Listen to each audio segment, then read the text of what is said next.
So now, consider that we have a horizontal surface, okay? And then you have a hemisphere.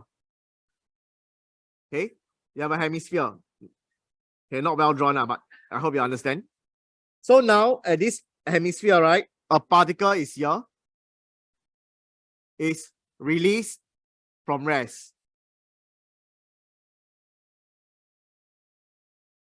So we know that it will then go down. And at this certain point, theta, it will lose contact with the surface.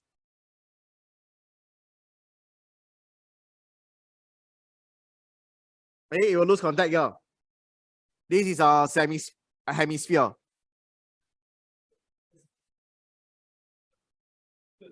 So the question is, find theta.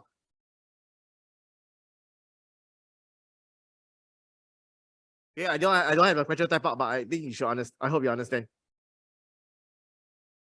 So as it releases and it moves on the way down, release from rest means at the top V equals to 0. It moves down. And then at here, it loses contact. Okay, to make it hard, I could have used a projectile motion here, but we didn't do it. Okay, so it loses contact. Of course, it will fall in the projectile motion. But we know that it loses contact here. So find the theta if we lose contact. And we lose contact, n equals to 0. N is equals to 0. Okay, you all understand this question? It's not easy.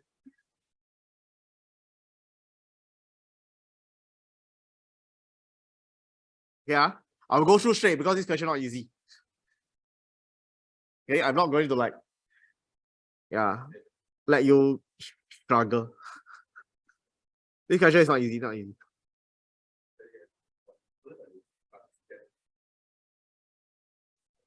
So far, I only know at least for JC, only a handful of students can do.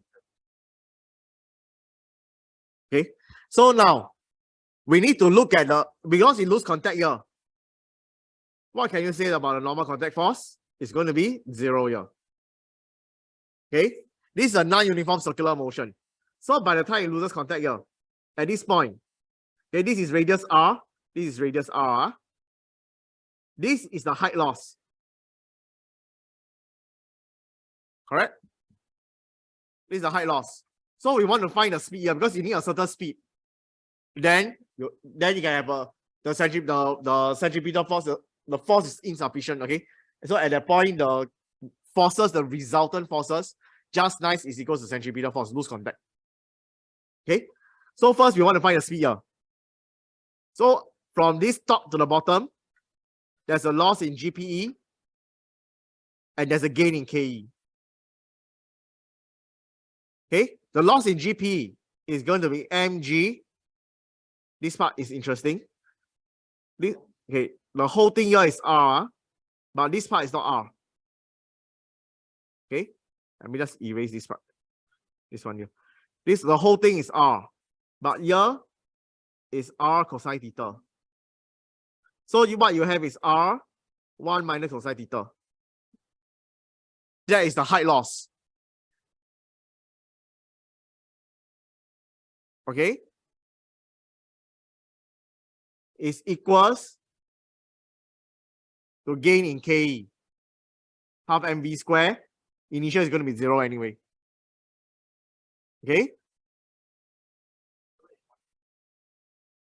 so we know our v square at this point. Okay, I'll explain this again. Our v square is going to be 2r 1 minus cosine theta. Again, let's say I draw this one bigger. This is r, this is r. Okay, so there is a drop in height here. This is a drop in height. This is our delta H that we need for our loss in GPE. Okay, so this whole thing here is going to be r, but this is theta, so this is going to be r cosine theta. So this part, r minus r cosine theta. So that is your r minus r cosine theta. Okay, I'll leave it as v squared because we are going to use mv squared over r later. Okay, make it easy. Okay, up to here, okay? So this is just conservation of energy. Now, at this point, what are the forces acting on it? There will be its weight. That's it.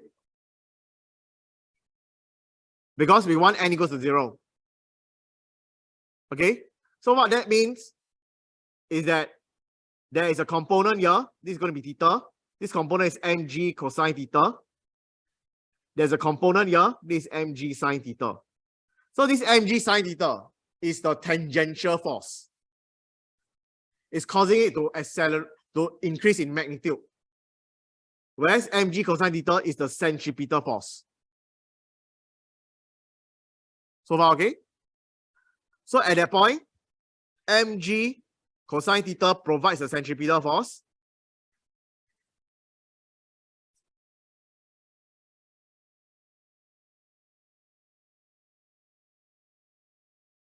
Mg cosine theta will be equals to mv squared over r.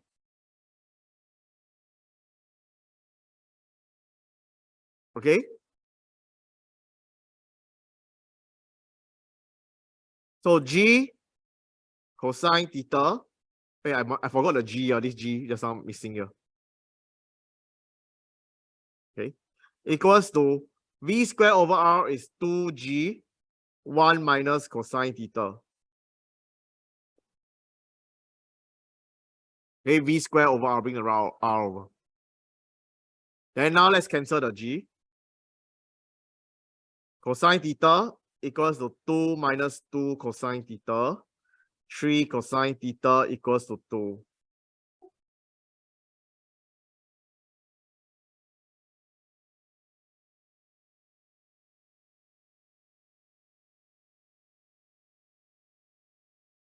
Okay, 48.2 degrees.